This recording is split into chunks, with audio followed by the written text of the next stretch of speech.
Queridos, hoje nós não teremos as classes de escola dominical, teremos classe única, é assim que acontece, metade de dezembro e janeiro, todos os anos. Então, hoje, a exposição da palavra é uma mistura de exposição, pregação, estudo bíblico. No final, eu vou dar alguma oportunidade para alguém fazer alguma pergunta sobre a exposição e depois nós teremos a ceia do Senhor. Vamos comungar juntos, louvando o nosso Deus, nessa oportunidade que Ele nos dá de nos chegarmos à sua mesa. Hoje pela manhã eu queria trazer como assunto da nossa classe exposição o livro do profeta Abacuque.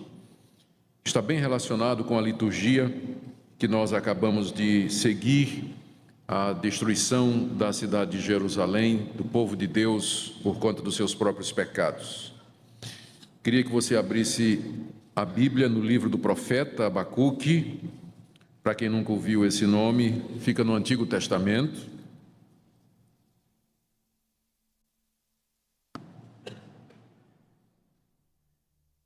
E não faça como aquele pessoal que o pastor disse, vamos abrir em Abacuque, eles pensaram, vamos abrir no Facebook, aí tinha todo mundo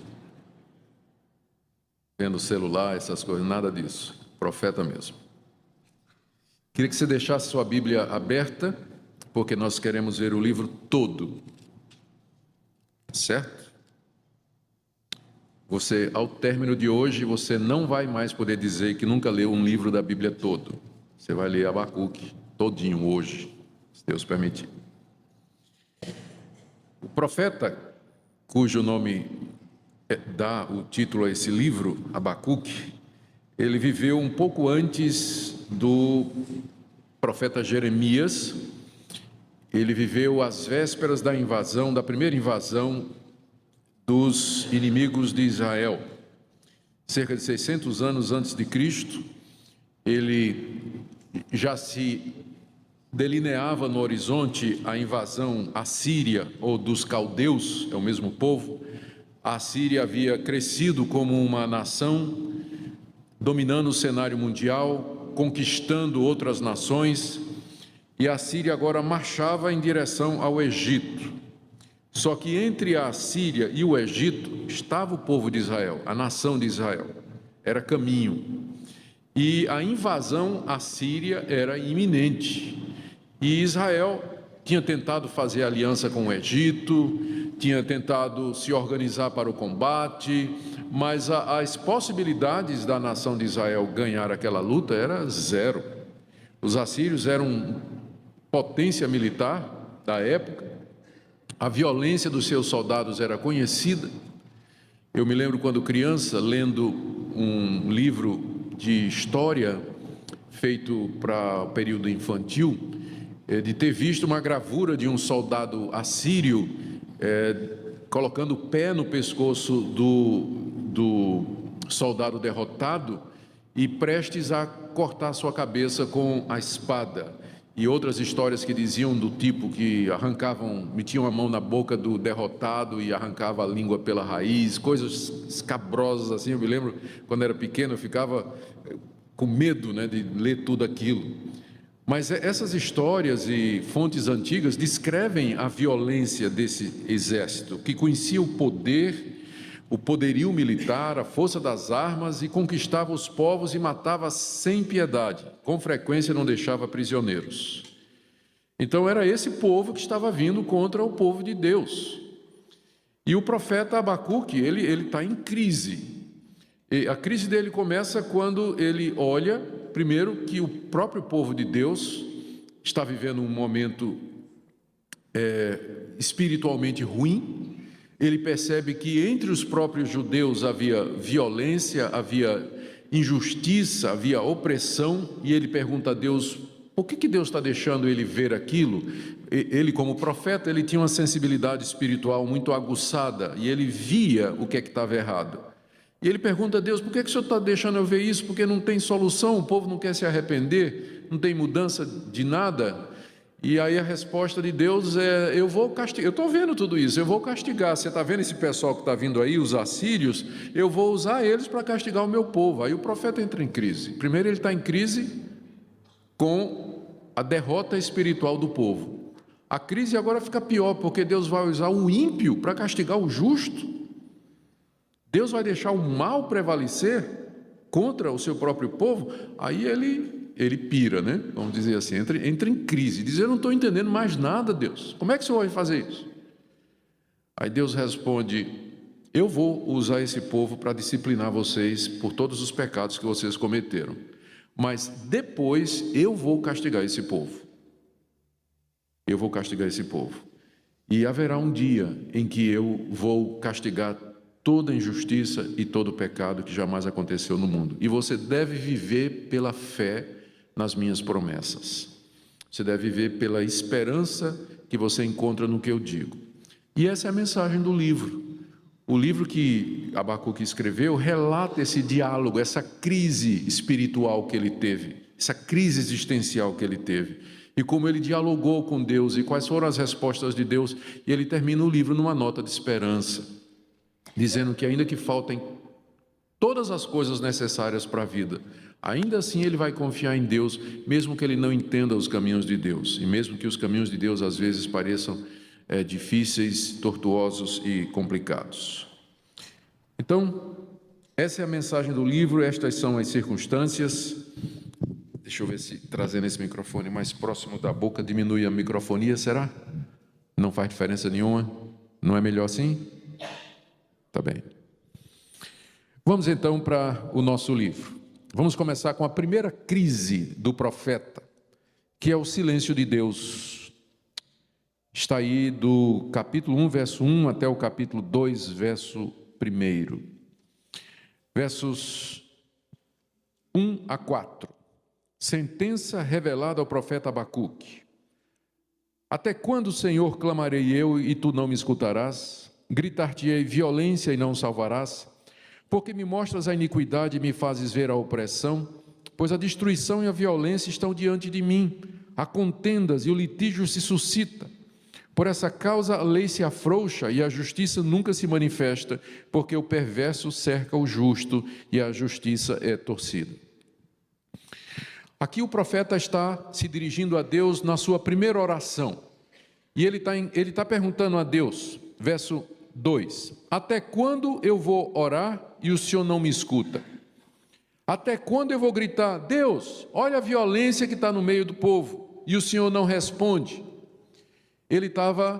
A crise começa com o silêncio de Deus. Ele era profeta, estava vendo o mal que estava acontecendo no meio do povo. Ele se dirige a Deus, clama a Deus, mas só recebe silêncio.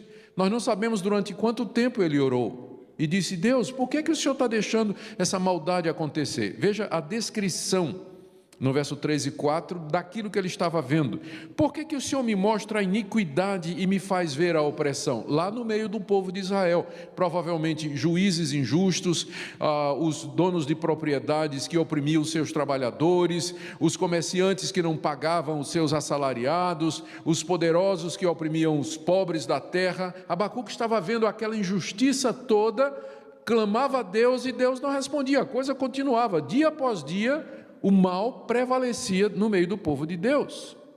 Ainda no verso 3, a destruição e a violência estão diante de mim, há contendas e o litígio se suscita.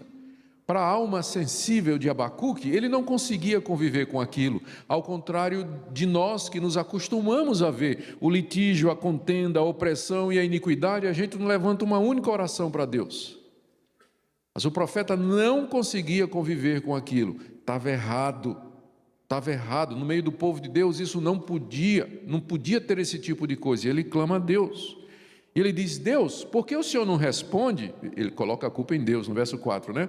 Por essa causa que o Senhor não está respondendo, a lei se afrouxa, a impunidade, as pessoas fazem, continuam fazendo, mas não são punidas, a lei não é aplicada, e elas se sentem encorajadas, a lei se afrouxa, a justiça nunca se manifesta, porque o perverso cerca o justo e a justiça é torcida. Aqui você tem um clamor de um crente diante da opressão, diante da injustiça, diante da iniquidade que ele via acontecer no meio do próprio povo de Deus. Naquela época, o Estado e a igreja eram uma coisa só. Israel era um estado religioso, era uma teocracia. Então, as duas coisas se misturavam. Hoje nós vivemos numa situação em que há separação de igreja e Estado. Então, ainda assim, nós podemos olhar para a situação ao nosso redor, mesmo fora dos limites do povo de Deus, e ver a situação de corrupção, de miséria, de tristeza em que o povo vive por causa das opressões que são bem conhecidas, e clamar a Deus e dizer: Deus, o Senhor não está vendo isso? Até quando o Senhor vai permitir essa situação? O ponto é que o crente verdadeiro, diante da injustiça e do mal, ele levanta o clamor diante de Deus, ele clama a Deus. E ele pergunta a Deus: o Senhor não vai fazer nada? O Senhor vai deixar essa roubalheira, essa corrupção, essa injustiça, ou mesmo no meio da igreja, imoralidade na igreja, injustiça na igreja, irmão enganando irmão na igreja, o Senhor não vai fazer nada? O Senhor vai deixar essas coisas acontecerem? Ou seja, diante do mal, onde quer que seja, o coração do crente se revolta, ele reage, ele não consegue ficar calado. Finalmente, Deus responde. Temos a primeira resposta de Deus, que vai do verso 5 ao verso 12. E a resposta de Deus não era bem o que Abacuque esperava. A resposta de Deus é o seguinte: eu estou vendo tudo isso, e eu estou usando os caldeus, os assírios, para castigar esse mal que você está vendo. Eu vou punir esse mal, mas eu vou fazer isso com uma nação estrangeira que eu estou levantando no cenário mundial. Ou seja, para um analista político da época, a Assíria estava em campanha de expansão internacional, conquistando todos os países, mas do ponto de vista de Deus, Deus tinha levantado aquela nação para punir o seu próprio povo. A história não é o que parece, porque quem controla a história é Deus. E Deus tem um propósito nem sempre revelado.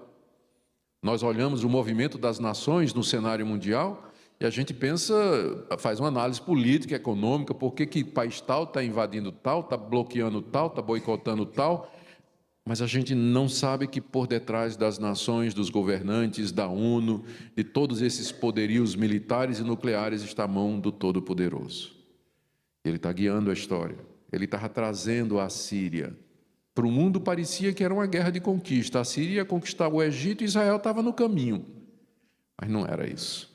Deus estava levantando aquela nação para punir o seu próprio povo. Verso 5, a resposta de Deus: vede entre as nações, olhai, maravilhai-vos e desvanecei, porque realizo em vossos dias obra tal, que vós não crereis quando vos for contada. Abacuque, eu vou fazer uma coisa extraordinária, que quando contarem ninguém vai acreditar. E ele diz o que é que ele vai fazer do verso 6 até o verso 11. Ele diz assim: eis que suscita os caldeus, levanta os caldeus, nação amarga e impetuosa, que marcham pela largura da terra para apoderar-se de moradas que não são suas. Eles são pavorosos e terríveis, e criam eles mesmos o seu direito e a sua dignidade. Os seus cavalos são mais ligeiros do que os leopardos, mais ferozes do que os lobos ao anoitecer são os seus cavaleiros, que se espalham por toda parte. Sim, os seus cavaleiros chegam de longe, voam como águia que se precipita a devorar. Eles todos vêm para fazer violência, o seu rosto suspira por seguir avante. Eles reúnem os cativos como areia, escarnecem dos reis, os príncipes são objeto do seu riso, riem-se de todas as fortalezas, porque amontoando terra as tomam. Então passam como passa o vento e seguem, fazem-se culpados estes cujo poder é o seu Deus. Deus responde a Abacuque dizendo: Abacuque, eu vou fazer uma coisa surpresa, extraordinária, que ninguém vai acreditar. Está vendo aquela nação que está vindo no horizonte? Sou eu que estou levantando eles. Eu é que dei poder ao rei dos caldeus. Eu é que guiei as circunstâncias pela minha providência para que essa nação assumisse a supremacia. Eu é que coloquei no coração do rei o desejo de marchar nessa direção, porque eu estou suscitando os caldeus, estou levantando os caldeus que virão até vocês. E aí Deus dá uma descrição, o poeta faz, o Abacuque faz uma descrição do exército caldeu, simbólico, figurado. Verso 7, eles são pavorosos e terríveis, criam o seu direito e sua dignidade. Não tem isso de... Hoje em dia nós temos na ONU temos a ONU que tenta regular a relação entre países, nós temos código de guerra sobre como tratar POW, né, prisioneiro de guerra, como tratar países vencidos, há convenções internacionais de guerra. Os caldeus não tinham convenção nenhuma, eles faziam o seu direito, não respeitava povo nenhum, lei nenhuma, tratado internacional nenhum, era um povo violento. Verso 8, a velocidade do exército é comparada a cavalos, leopardos, e a ferocidade aos lobos e o alcance ao voo da águia. São figuras que o profeta usa para descrever a eficácia da máquina de guerra assíria. Diz no verso 9 que eles vêm para fazer violência, não tem piedade, o rosto suspira por seguir avante, reúne os cativos como areia, os que eles não matam, eles prendem. Zombam dos reis, riem-se de todas as fortalezas, estão amontoando terra e passam rápido como o vento. E fazem-se culpados, esses cujo poder é o seu Deus. Os assírios adoravam uma coisa, o poder, o poderio militar. Isso eles respeitavam, era esse o Deus deles. E era esta nação que Deus estava trazendo contra o seu próprio povo. E eles eram culpados de idolatria, não somente porque adoravam outros deuses, mas porque adoravam o Deus poder. Era esse povo que Deus estava trazendo para castigar o seu próprio povo. Agora imagina a situação. Deus levantar um povo ímpio, idólatra, violento e pagão contra a sua igreja, para castigar a sua igreja, pelos pecados da igreja. Pensa nisso. Não é à toa que a crise de Abacuque fica pior, né? Era como se era melhor não ter orado, porque para receber uma resposta dessa, e aí o conflito se aprofunda. E chegamos agora no verso 12, onde ele diz, ele entende o que é que Deus vai fazer. E isso dá origem à segunda crise. Leiamos, nós vamos aí do verso 12 até capítulo 2, verso 1. Não és tu desde a eternidade, ó Senhor, meu Deus, ó meu santo, não morreremos. Ó Senhor, para executar juízo puseste aquele povo. Tu, ó rocha, o fundaste para servir de disciplina. Tu és tão puro de olhos que não podes ver o mal e a opressão não podes contemplar. Por que, pois, toleras os que procedem perfidamente e te calas quando o perverso devora aquele que é mais justo do que ele? Porque fazes os homens como os peixes do mar, como os répteis que não têm quem os governe? A todos levanta o inimigo com o anzol, pesca-os de arrastão e os ajunta na sua rede varredora. Por isso ele se alegra e se regozija, por isso oferece sacrifício à sua rede, queima incenso à sua varredora, porque por elas enriqueceu a sua porção e tem gordura a sua comida. Acaso continuará por isso, esvaziando a sua rede e matando sem piedade os povos?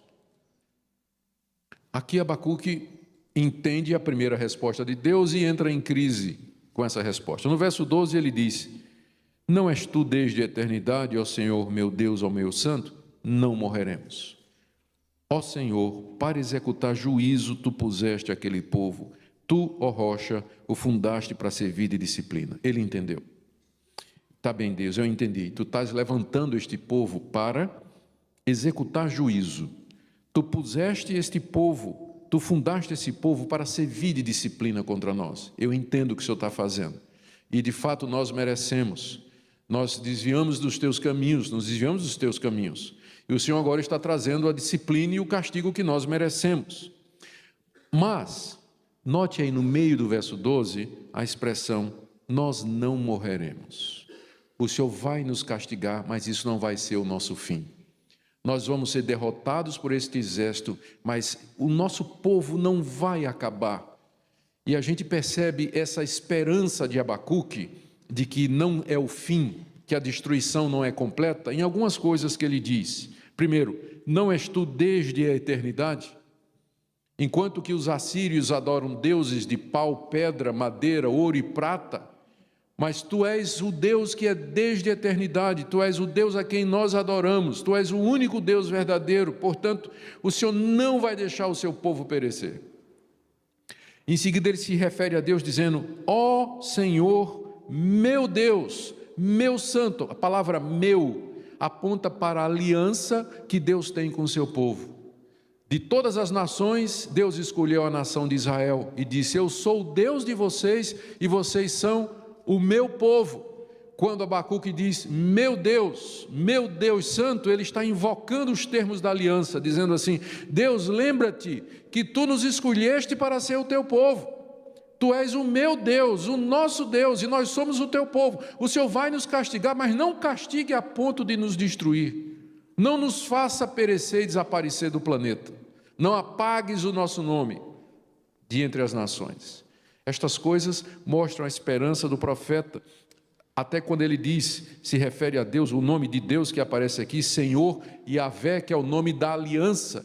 2 vezes aparece aqui no verso 12, é o nome da aliança que Deus tem com o seu povo, e no final ele diz: tu, ó rocha, o fundaste para servir de disciplina. Deus é a rocha, inabalável, imutável, seus propósitos não haverão de mudar.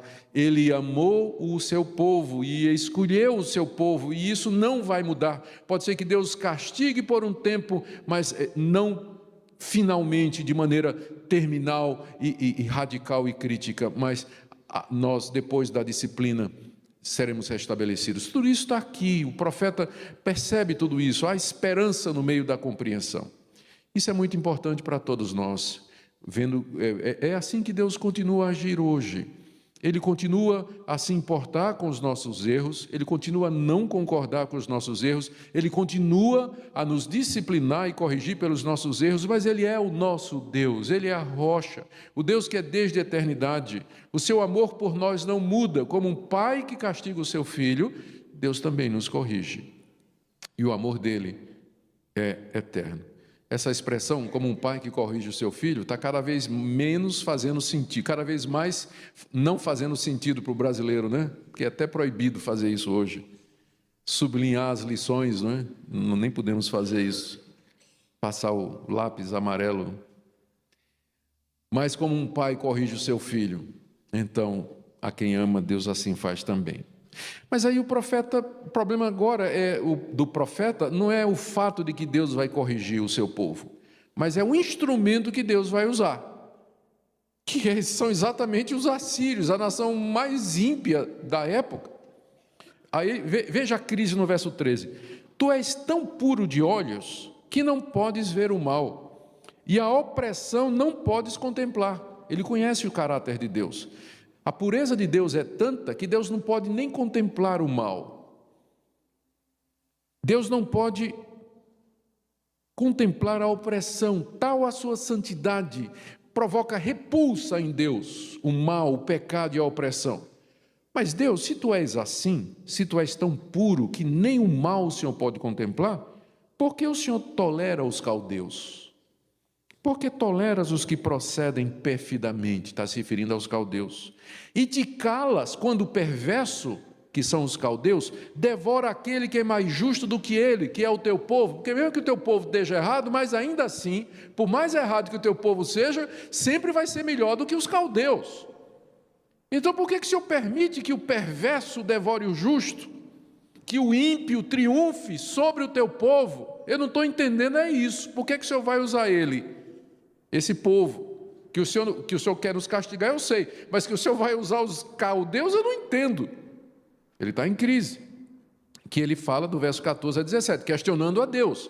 Por que o Senhor faz que os homens sejam como os répteis do mar, peixes do mar, os répteis que não tem quem governe? Porque eles levantam o inimigo com anzol. Ele usa aqui a figura do pescador que usa rede e anzol para dizer que o exército assírio é como esse pescador com vários tipos de redes e anzóis, sai pescando os povos e juntando e tudo, e Deus não faz nada. E o pior, no verso 16, quando ele acaba a pescaria, ele oferece sacrifício à rede e queima incenso à rede varredora. Por quê? Porque ele pensa que foi aquela rede que lhe trouxe aquela prosperidade. O que é que ia acontecer quando os caldeus acabassem de conquistar Israel? Eles iam queimar incenso a os seus deuses. Porque eles iam pensar que quem deu a vitória foi quem? Os deuses que eles adoravam. Não é assim que até hoje as pessoas funcionam? Você vê no jornal dizendo: agradeço a Santa Maria, ou a Virgem Maria, ou São João do não sei de quê, São Bartolomeu, por uma graça alcançada. Quando alguma coisa boa acontece com a pessoa, ela agradece aos seus deuses, quaisquer que sejam. Era como se Abacuque dissesse: Deus, se o Senhor deixar esse povo destruir a gente, o Senhor é culpado de idolatria, porque eles vão adorar ainda mais os deuses deles. Vão queimar incenso para a rede deles, queimar incenso para o anzol, vão pensar que foi por conta disso. Verso 17, isso vai continuar? Eles vão continuar esvaziando a rede para encher de novo e matando sem piedade os povos? Por que o Senhor está fazendo isso? E Abacuque pensa, é o velho problema do mal, não é? Que a gente chama em teologia de teodiceia. A presença do mal no mundo. De onde vem o mal? Por que Deus permite o mal? E o pior, por que Deus usa o mal, às vezes, para cumprir os seus propósitos? E o profeta entra em crise existencial.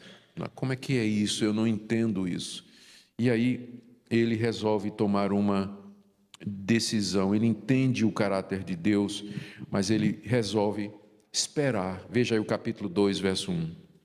Por-me-ei na minha torre de vigia, colocar-me-ei sobre a fortaleza, e vigiarei para ver o que Deus me dirá e que resposta eu terei à minha queixa. O profeta simplesmente aquieta o coração e disse: eu vou esperar o que é que Deus vai me dizer. Eu vou subir na minha torre de vigia e vou aguardar a resposta de Deus. Como guarda que está na torre olhando o horizonte, à espera de um mensageiro que surja, montado a cavalo, trazendo uma mensagem de esperança. Ele diz: eu vou ficar lá em cima olhando para ver a resposta de Deus. A gente tem que aprender não somente a orar, mas a gente tem que aprender a esperar a resposta de Deus. É o que o profeta diz aqui: eu vou aguardar a resposta de Deus. Porque às vezes a gente ora e quer que Deus responda na hora, né? Claro que Ele pode responder na hora, mas 1000 anos para o Senhor é como o dia. Então,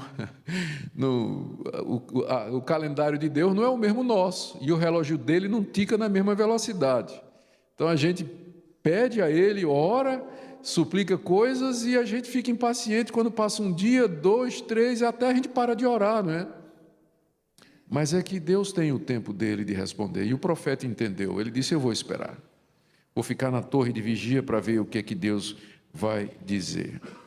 Meus irmãos, Deus às vezes se mantém silencioso, mesmo quando provocado. E quando Ele responde, nem sempre a resposta dele é de acordo com o que nós queremos. É o que Abacuque está experimentando aqui. Quando Deus está silencioso, a resposta, como nós vemos aqui em Abacuque, é você orar e se queixar. Não faz mal você se queixar, não. Porque é exatamente o que o profeta está fazendo aqui. Deus, eu não estou entendendo isso. Por que está acontecendo isso? Mas o Senhor não é santo? O Senhor não é verdadeiro? Por que o mal está acontecendo? Ele não largou Deus. Ele não deixou a crise existencial de fé afastá-lo de Deus. Ao contrário, isso fez com que ele se apegasse mais a Deus. Ele queria respostas. Nós passamos por crises na vida, motivadas por problemas que nos acontecem, por questões intelectuais às vezes por questão de comportamento, problemas relacionais, que colocam a nossa fé em xeque. E nós ficamos nos perguntar: Deus de fato existe? E se Ele existe, por que Ele não se manifesta? Por que Ele fica silencioso? Ou por que quando Ele age parece que Ele privilegia o mal e o bem parece que não prevalece? Parece que só quem é esperto, desonesto e corrupto é que leva vantagem. Quem faz o mal sai ileso, mas quem andar certinho, esse sempre acaba levando na cabeça, levando a pior. Eu sei que nós passamos por muitas crises, mas o caminho sempre vai ser o mesmo. É se chegar a Deus e dizer tudo isso a Ele, dizendo: Deus, eu não estou entendendo o Senhor. Não sei porque que essas coisas estão acontecendo. Eu preciso que o Senhor me explique. Quero que o Senhor me responda. E se apegar a Ele.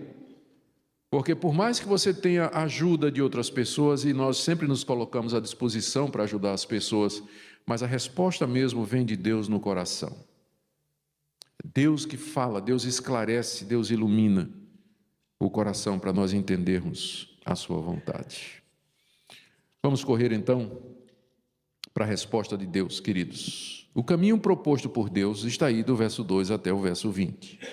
O que Ele vai dizer, a resposta que Ele vai dar a Abacuque é a seguinte: Abacuque, eu vou usar esse povo ímpio para castigar vocês, mas depois eu vou castigar esse povo. A Síria vai servir de chicote, mas depois eu vou castigar o chicote.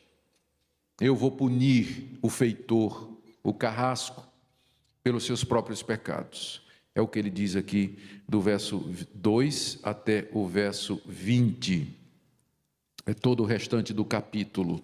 Nós vamos lendo por partes. Primeiro, Deus diz a Abacuque: Abacuque, eu vou te fazer uma promessa e essa promessa é certa. Verso 2. O Senhor me respondeu, finalmente, não é? O Senhor me respondeu e disse: escreve a visão que eu vou te dar, Abacuque, escreve a visão, grava sobre tábuas, para que possa ler até quem passa correndo, porque essa visão que eu vou te dar ainda está para se cumprir no tempo determinado, mas se apressa para o fim e não falhará. E se tardar, espera-o, porque certamente virá, não tardará. Essa é a resposta de Deus. Ele diz: Abacuque, eu vou te dar uma visão. Eu vou te mostrar o que é que eu vou fazer. E quando eu fizer isso, você vai gravar essa visão em tábuas. Grava bem gravado, com letra bem grande, para que até se uma pessoa passa correndo, ela vai conseguir ler. Nós todos sabemos o que é isso. Essa passagem é usada por muita gente, ou foi usada por muita gente, para dizer que Deus está mandando a gente evangelizar usando o outdoor, né? Coloca o outdoor, a mensagem do evangelho, de maneira que quem passa correndo consiga ver. Eu não sei se Deus está mandando a gente usar outdoor. A gente pode usar outdoor, pode usar o que for para espalhar o evangelho, mas o ponto aqui que Deus está dizendo a Abacuque é o seguinte: pode escrever o que eu estou dizendo, porque vai acontecer. Escreva com letra bem grande, porque o que eu estou dizendo vai acontecer. Deus está querendo assegurar o profeta da veracidade da sua promessa. E ele diz: o que eu vou fazer não vai acontecer agora. Por isso que eu quero que você escreva. Não vai acontecer agora, mas vai acontecer. E se tardar o cumprimento, espera, Abacuque. Final do verso 3. Porque certamente virá, não tardará. Deus responde ao profeta dizendo: pode escrever. E é isso que o profeta fez.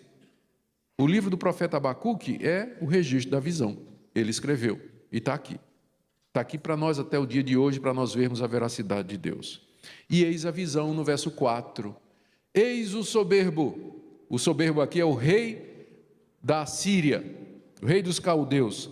Eis o soberbo, a sua alma não é reta nele, mas o justo viverá pela sua fé. Eis aqui esse soberbo, a alma dele não é reta. Eu vou destruí-lo, eu vou puni-lo. Enquanto isso, você vai viver pela fé na minha promessa. Você vai viver pela fé na minha veracidade, na minha palavra empenhada. E aqui é o desafio que Deus faz a Abacuque. Abacuque, aguenta. Vai acontecer a invasão. Vocês vão ser invadidos, vocês vão ser destruídos, muita gente vai morrer, mas aguente firme na minha promessa, porque eu vou punir esse povo, eu vou reverter essa situação. Então aqui agora você já sabe o que é fé. Fé é você confiar em Deus, mesmo quando tudo dá errado. Fé é você pegar-se nas palavras de Deus e nas promessas de Deus e viver por elas, mesmo quando todas as circunstâncias são adversas. Mesmo quando tudo parece dar errado, ou que não vai dar em nada, e que não tem saída, não tem luz no fim do túnel. Você parece que está em queda livre, só lhe espera o chão lá embaixo. Fé é você confiar naquilo que Deus prometeu. E onde estão as promessas de Deus? Estão aqui nessa visão gravada.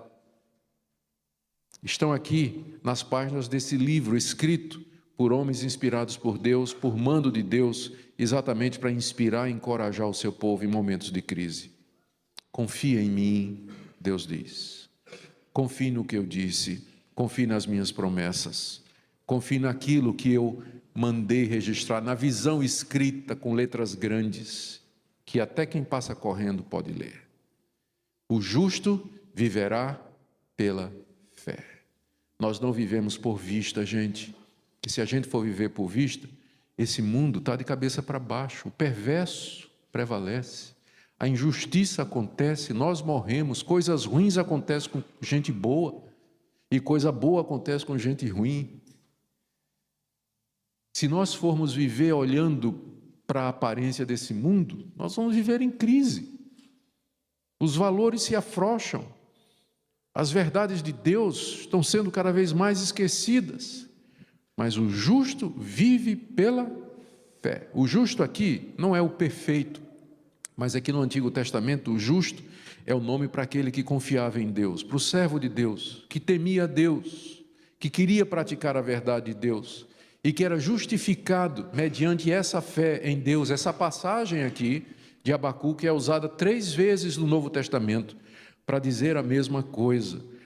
Nós somos salvos pela fé, nós vivemos pela fé, pelas promessas de Deus. Esta é a mensagem do livro de Abacuque. O justo vive pela fé. No meio daquela calamidade, face ao perigo, a confiança em Deus. E aí a visão vem.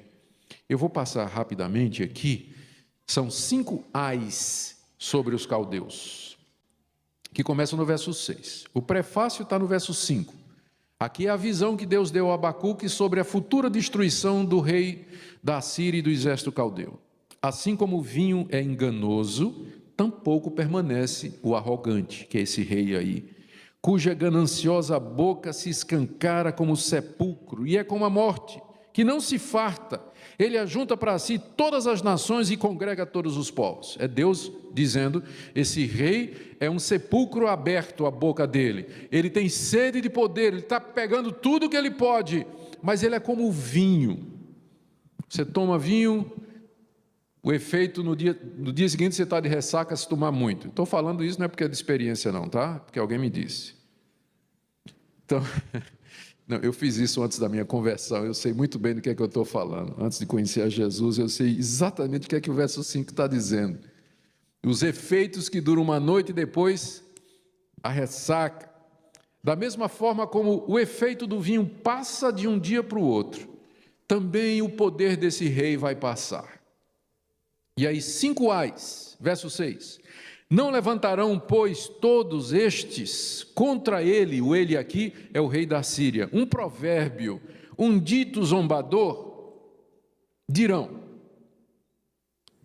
Aí, primeiro ai, o que é que Deus está dizendo a Abacuque? Um dia, o pessoal vai olhar para trás e vai dizer do rei da Síria, era aquele rei, olha o que aconteceu com ele. E aí vão dizer um provérbio em cima da desgraça do rei da Síria. Ai daquele que acumula o que não é seu. Até quando, Deus, isso vai acontecer? E daquele que a si mesmo se carrega de penhores. Não se levantarão de repente os seus credores? E não despertarão os que te hão de abalar? Tu lhes servirás de despojo. Visto como despojaste a muitas nações, todos os mais povos te despojarão a ti, por causa do sangue dos homens e da violência contra a terra, contra a cidade, contra todos os seus moradores. Ai de você, rei da Síria, porque você será despojado como você despojou outros. Segundo ai, verso 9. Ai daquele, o aquele aqui é o rei da Síria, não esqueça. Ai daquele que ajunta em sua casa bens mal adquiridos, para pôr em lugar alto o seu ninho, a fim de livrar-se das garras do mal. Vergonha maquinaste para a tua casa, destruindo tu a muitos povos, pecaste contra a tua alma, porque a pedra clamará da parede e a trave lhe responderá do madeiramento. Aqui é o juízo do rei da Síria, que será trazida como testemunha, a pedra, a trave, a madeira, o tijolo, todas as ruínas que ele provocou, e aquelas pedras clamarão contra ele, dizendo, foi esse o homem que nos destruiu. Ai dos que enriquecem, é o segundo ai. Ai dos que enriquecem de maneira ilícita. E vocês pensam que isso aqui é só contra o rei da Síria, gente? Não, não. Ai dos que enriquecem de maneira ilícita, que adquirem bens como aquele rei adquiriu. O terceiro ai, do verso 12 a 14, é contra os violentos. Ai daquele que edifica a cidade com sangue e fundamenta com iniquidade. Não vem do Senhor dos Exércitos que as nações labutem para o fogo e os povos se fatiguem em vão? Pois a terra se encherá do conhecimento da glória do Senhor, como as águas cobrem o mar. Esse terceiro ai é contra a violência, a maneira violenta pela qual o rei da Assíria construiu o seu império. Mas ele diz no verso 13: essas nações labutam para o fogo e eles se fatigam em vão, porque um dia a terra vai se encher do conhecimento da glória do Senhor, como as águas cobrem o mar. Esses impérios tinham pretensões mundiais, eles queriam dominar o mundo, ser conhecidos. Mas aquilo tudo era em vão, eles haveriam de passar, porque o único reino que haverá de prevalecer é o reino do Senhor. E um dia, aquele dia que Deus está prometendo a Abacuque, naquele dia, a glória do Senhor vai encher a terra como as águas cobrem o mar. O quarto ai, no verso 15: ai dos bêbados, ai daquele que dá de beber ao seu companheiro, misturando a bebida ao seu furor, e que o embebeda para lhe contemplar as vergonhas. Provavelmente uma referência à devassidão do exército assírio, os soldados bêbados, e sendo bêbado fazendo bobagem, ficando nus e zombando da nudez do outro, e outras coisas que não está nem mencionado aqui, mas a gente imagina que deve acontecer naquele exército. Ai daquele que dá de beber ao seu companheiro, e que o embebeda para contemplar as vergonhas. Serás farto de opróbrio em vez de honra. Bebe tu também e exibe a tua incircuncisão. Chegará a tua vez de tomares o cálice da mão direita do Senhor, e ignomínia cairá sobre a tua glória. Veja a figura, você não está dando de beber ao seu companheiro, embriagando o seu companheiro, pois um dia Deus vai te embriagar com o cálice da ira dele. Você vai beber o cálice da ira de Deus até o final. Porque a violência contra o Líbano é uma região em Israel, te cobrirá.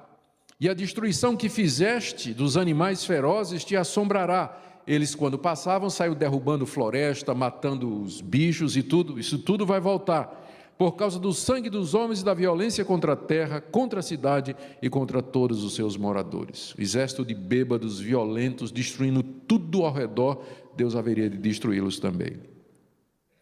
Aí ele pergunta... o último ai começa no verso 18. Que aproveita o ídolo, visto que seu artífice o esculpiu? E a imagem de fundição, mestra de mentiras, para que o artífice confie na obra, fazendo ídolos mudos? Ai daquele que diz à madeira, acorda, e a pedra, desperta, e a pedra muda, desperta, pode o ídolo ensinar? Eis que está coberto de ouro e de prata, mas no seu interior não há fôlego nenhum. O último ai é, ai dos idólatras. O profeta, Deus diz ao profeta, não é? Do que aproveita o ídolo? É uma imagem feita, imagem de fundição, mestra de mentiras, o ídolo engana. Ai daquele, verso 19, que se dirige à madeira, à pedra, e diz, acorda, desperta, ouve minha oração, atende meu clamor. O ídolo pode ensinar? Ele está coberto de ouro e de prata, mas no seu interior não tem fôlego nenhum. Era uma nação de idólatras que adoravam deuses pagãos. Resumindo, Deus está dizendo a Abacuque, escreve a visão. Olha o que é que vai acontecer. Está vendo aí esse soberbo, rei da Síria? Um dia vão dizer esse provérbio contra ele. Ai do rei da Síria, porque despojou os outros, ai dos que despojam os outros, 2, de 6 a 8. Porque enriqueceu de maneira ilícita, ai dos que enriquecem de forma ilícita, 2, de 9 a 11.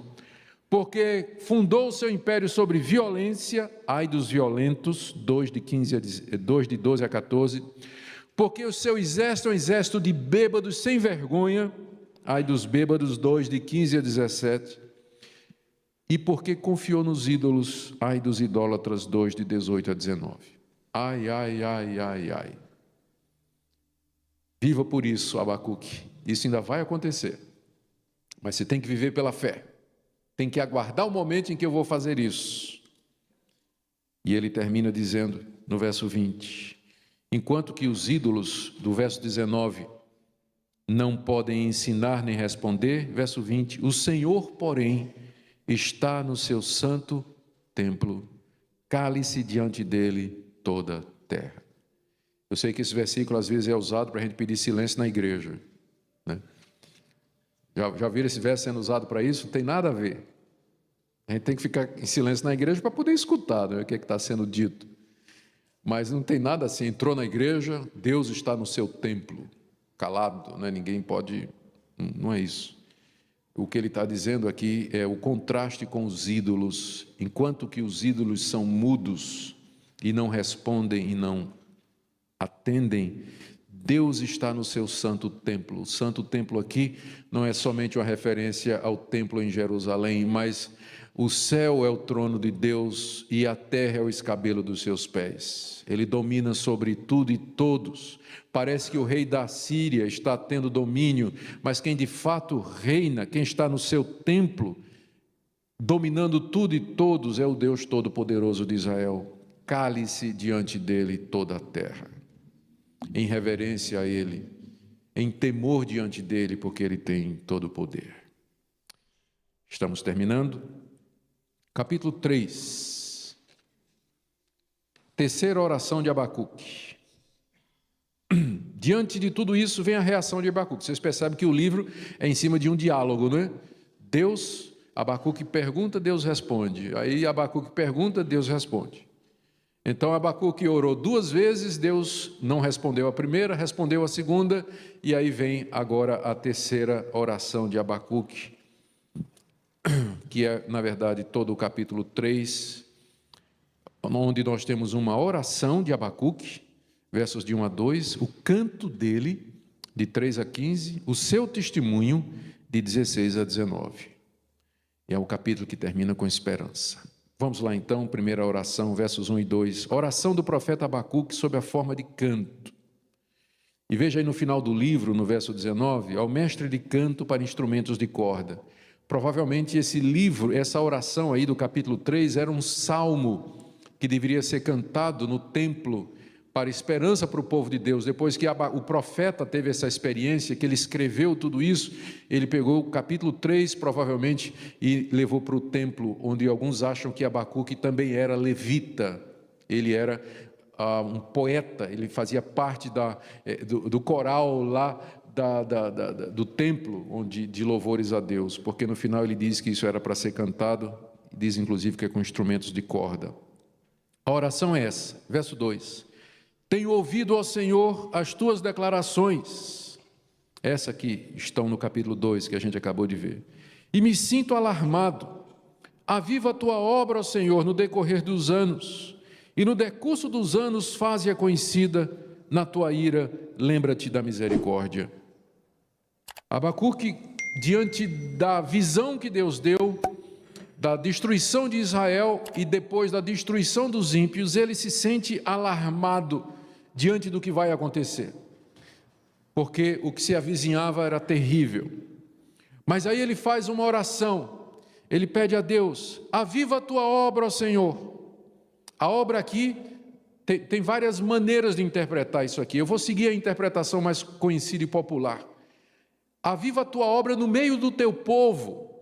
Agora o teu povo está nessa situação de frieza, por isso que o Senhor está vindo contra nós, mas aviva o teu povo, desperta o teu povo para que o teu povo se arrependa, para que o teu povo se volte para ti, confesse os pecados, pratique a verdade, para que esse juízo não venha sobre nós. Aviva a tua obra. Então, se essa interpretação está correta, aqui você tem uma oração pelo avivamento espiritual.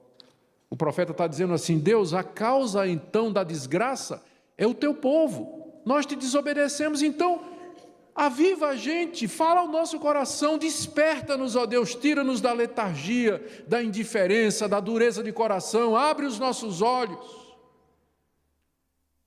Oração correta, porque é isso mesmo que nós temos que fazer, diante da crise, diante da situação, da sensação de perigo, de que alguma coisa de fato vai acontecer pelos nossos pecados, é clamar a Deus e dizer: Deus, o problema não é o mundo, o problema é a igreja. O mundo é o mundo, os ímpios são os ímpios, mas o problema é o teu povo. Aviva a tua obra, visita-nos, ó Deus, desperta-nos para que nós andemos nos teus caminhos, e assim nós não tenhamos que sofrer tudo isso que o Senhor prometeu. No decorrer dos anos e no decurso dos anos, faze-a conhecida. Na tua ira, que estás para derramar sobre nós, lembra-te da tua misericórdia, tem compaixão do teu povo. Essa é a oração dele, pedindo que Deus avive o seu povo diante da catástrofe iminente. Em seguida, ele ele entoa tem um canto, né? Depois da oração, ele começa a lembrar o que é que Deus já fez na história. É impressionante, ele recorda episódios do passado em que Deus salvou o seu povo. Ele fala da fidelidade e a salvação de Deus na história do seu povo. Por exemplo, no verso 4, Deus vem de Temã, e do monte Parã vem o santo, a sua glória cobre os céus, e a terra se enche do seu louvor. O monte Temã e o monte Parã são outros nomes para o monte Sinai. Foi lá onde Deus deu a lei. Ele lembra, Deus, a sua glória cobriu os céus, o monte tremia com fogo, ninguém podia nem chegar perto. Quando o Senhor veio ao nosso encontro em glória, a terra se encheu do teu louvor, quando o Senhor desceu sobre o monte Sinai e nos trouxe a tua lei. Versos 5 e 9, aliás, o verso 4 também fala do monte Sinai. O seu resplendor é como a luz, raios brilham na sua mão, e ali está velado o seu poder, a glória de Deus lá no monte Sinai. Versos 5 a 6, adiante dele, de Deus, vai a peste, e a pestilência segue os seus passos. Ele para e faz tremer a terra, olha e sacode as nações, esmigalham-se os montes primitivos, e os outeiros eternos se abatem.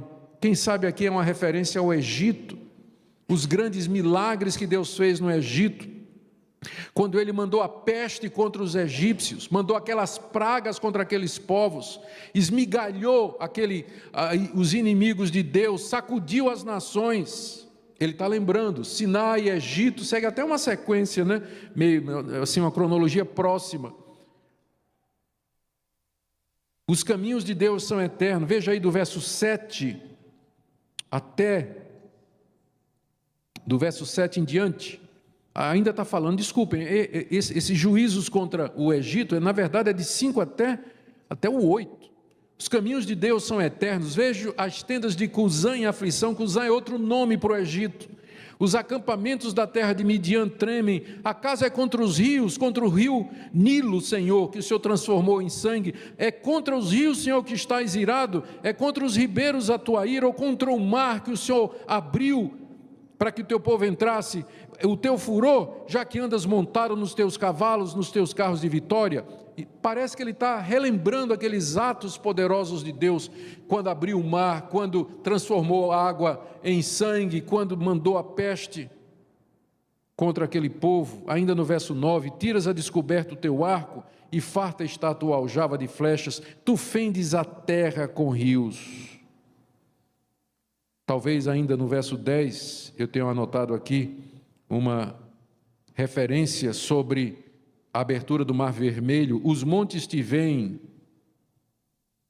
e se contorcem, passam torrentes de água, as profundezas do mar fazem ouvir a sua voz e levantam bem alto as suas mãos, como que quando ele abriu o Mar Vermelho, as duas paredes de água eram como mãos levantadas para o céu, louvando a Deus. E também no verso 15, marchas com os teus cavalos pelo mar, pela massa de grandes águas. Quem não pensa em Josué? No verso 11, o sol e a lua param nas suas moradas, ao resplandecer a luz das tuas flechas sibilantes, ao fulgor do relâmpago da tua lança. Quando Josué fez com que o sol parasse, para que o povo de Israel vencesse a guerra.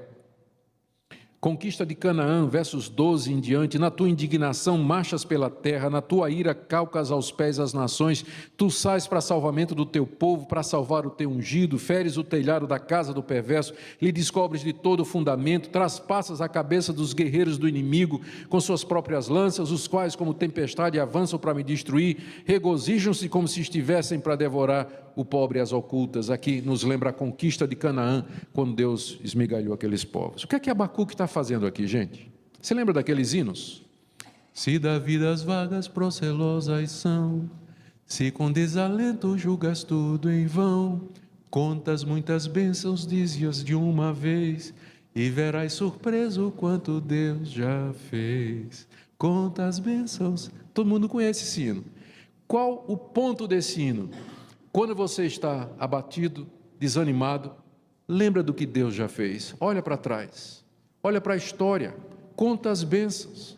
lembra das intervenções de Deus no passado, lembra dos salvamentos, dos livramentos. É isso que Abacuque está fazendo aqui. Ele quer trazer à memória aquilo que pode lhe dar esperança. Ele lembra como Deus veio no Monte Sinai, como Deus parou o sol e a lua, como Deus abriu o Mar Vermelho, como Ele trouxe grandes milagres na terra do Egito, como Ele conquistou para o seu povo aquelas nações na terra de Canaã. E quando ele se lembra de tudo isso, ele diz: ainda é o mesmo Deus. O que Ele fez ontem, Ele fará hoje e fará para sempre. É o mesmo Deus. Lembrar da história nos traz esperança. Esse é um método de Abacuque. Lembrar da história, do passado. Quem é que Deus, o que é que Deus já fez? E ele termina então. Eu estou terminando, prometo aqui. Com o testemunho dele. O verso 16. Ouvi-o e o meu íntimo se comoveu. E a sua voz tremeram os meus lábios. Entrou a podridão nos meus ossos e os joelhos me vacilaram. Pois em silêncio, olha aqui, em silêncio eu devo esperar o dia da angústia que virá contra o povo que nos acomete. Ele entendeu. Eu agora vou ficar em silêncio e vou esperar o dia da angústia que Deus vai trazer contra esse povo que está cometendo a gente. Eu vou viver pela fé. Às vezes viver pela fé é ficar quieto. Esperar em silêncio. Estou esperando em Deus somente. E ele termina com expressão de confiança. Ainda que a figueira não floresça, nem haja fruto na vide, o produto da oliveira minta, os campos não produzam mantimento, as ovelhas sejam arrebatadas do aprisco, e nos currais não haja gado. Todavia, eu me alegro no Senhor, e exulto no Deus da minha salvação.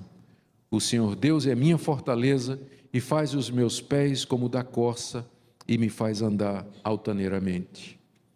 Ainda que a figueira não floresça, porque os assírios vão destruir todas as plantações, nem haja fruto na vide, porque eles vão comer de tudo, feito gafanhotos.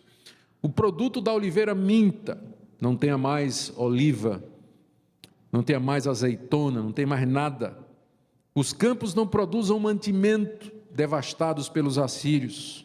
As ovelhas sejam arrebatadas do aprisco e nos currais não hajam gado. Eles levaram tudo, ainda que falte tudo o que eu preciso para a vida. Verso 18, todavia eu me alegro no Senhor, exulto no Deus da minha salvação. O Senhor Deus é a minha fortaleza e faz os meus pés como da corça e me faz andar altaneiramente. Essa, queridos, é a mensagem do livro. Eu termino dizendo para nós o seguinte: Abacuque foi escrito há 600 anos atrás, mas o problema ou a crise que levou Abacuque a escrever, ela é bastante atual. Nós todos enfrentamos angústias, contrariedades, dificuldades, adversidades. Nós oramos, Deus não responde. Oramos, só tem silêncio. Continuamos a orar, não vem nada.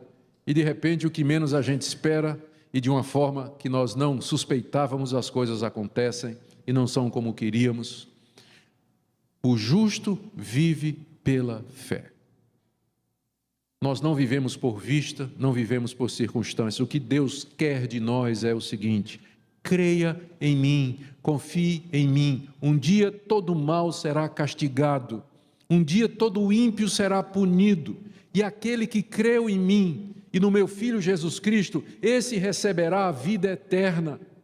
Esse entrará no novo céu e na nova terra, onde habita a justiça, a felicidade. Eu reservei a felicidade eterna para vocês. Na casa do meu Pai, disse Jesus, há muitas moradas, eu vou preparar lugar.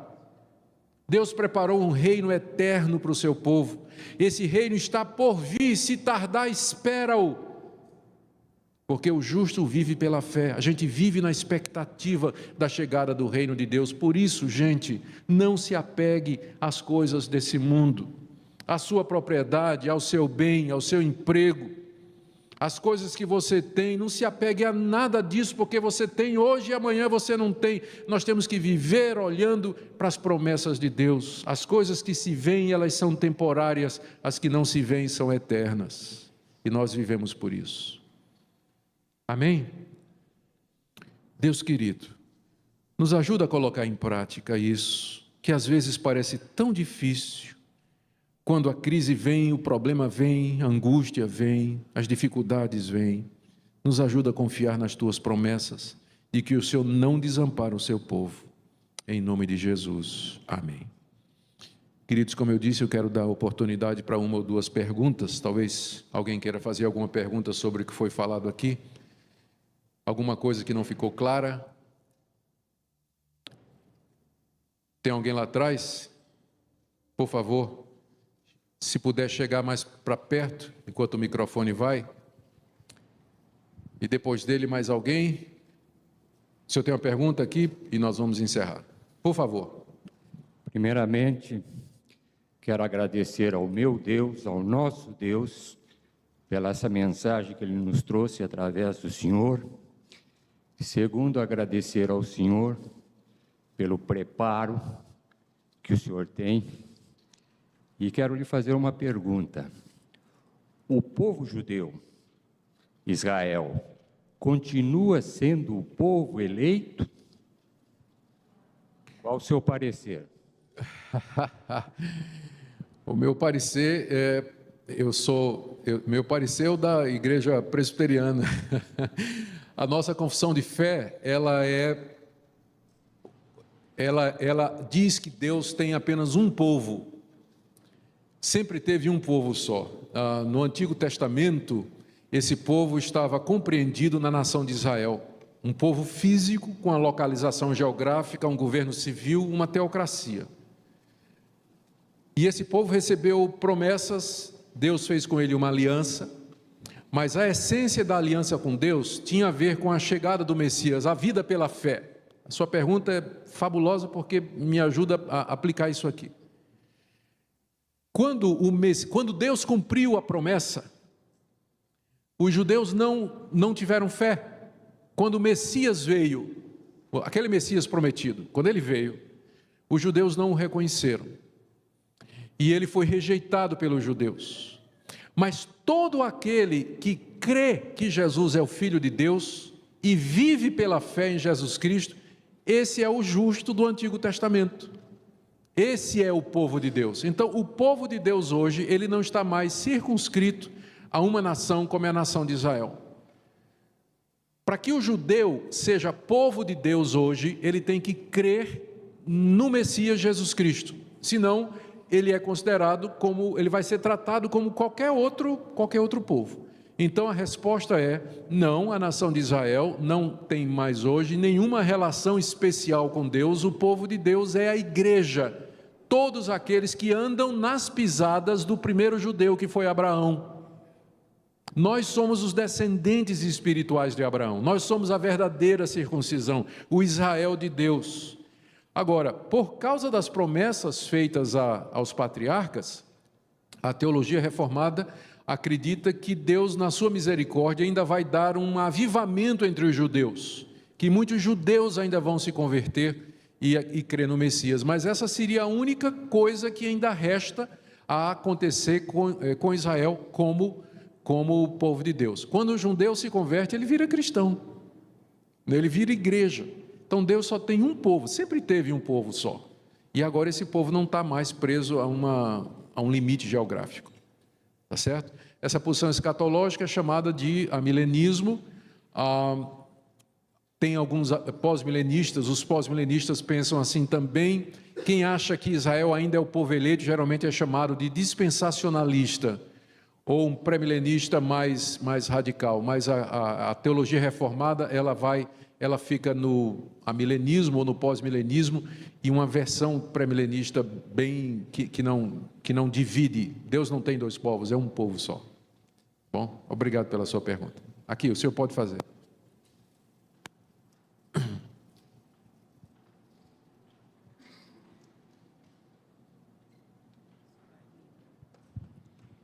Reverendo, Jesus escreveu as tábuas dos 10 mandamentos. Moisés. É, Jesus só escreveu na areia. 2 vezes. 2. e escreveu na areia o pecado do homem, né? Certo? Então, ele escreveu 3 vezes.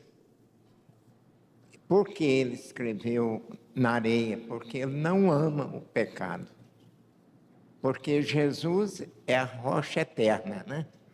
Ele escreveu as tábuas dos 10 mandamentos, para que toda a humanidade seguisse os mandamentos. Sim. Certo? Certo. Eu não entendi a pergunta. O senhor está perguntando por que os mandamentos foram dados, é isso? Sim. Certo. Os mandamentos foram dados para mostrar a vontade de Deus para nós e para mostrar que nós não conseguimos fazer essa vontade. Certo. Os mandamentos foram dados para enquadrar a gente, não é para que a gente perceba que precisamos de um Salvador. Paulo diz que a lei ela funciona como um pedagogo, como um mestre que nos empurra para Cristo. Então, e Lutero, ele tem uma figura que eu acho muito interessante. Ele diz assim, que a lei nos leva a Cristo para a salvação. Porque quando eu vejo os 10 mandamentos, eu percebo que eu sou um pecador e que preciso de Cristo para ser salvo. E aí Cristo me manda de volta à lei para a santificação.